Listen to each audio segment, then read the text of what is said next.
بسم اللہ الرحمن الرحیم۔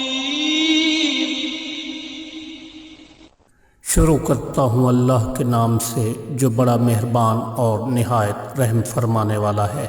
حضرت ابو ہریرہ رضی اللہ تعالیٰ عنہ فرماتے ہیں کہ ایک شخص ضرورت مند تھا اور روزی روٹی کی وجہ سے تنگ تھا، جو رزق کی تلاش میں جنگل کی طرف نکل گیا۔ پیچھے اس کی بیوی نے دعا کی کہ اے اللہ، ہمیں کچھ ایسی چیز یعنی آٹا عطا فرما کہ ہم اسے گوندھ کر روٹی بنا سکیں اور ہمارے بچے اسے کھائیں۔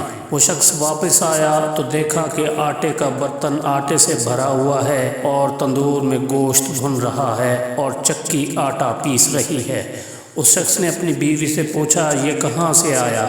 وہ کہنے لگی کہ یہ اللہ کا عطا کردہ رزق ہے۔ بعد ازاں اس نے چکی کے ارد گرد جھاڑو دے دی۔ حضور نبی اکرم صلی اللہ علیہ وآلہ وسلم نے ارشاد فرمایا اگر وہ اسے اسی طرح چھوڑ دیتی تو وہ چکی قیامت تک چلتی رہتی، اور فرمایا کہ قیامت تک اس کا آٹا کبھی بھی ختم نہ ہوتا۔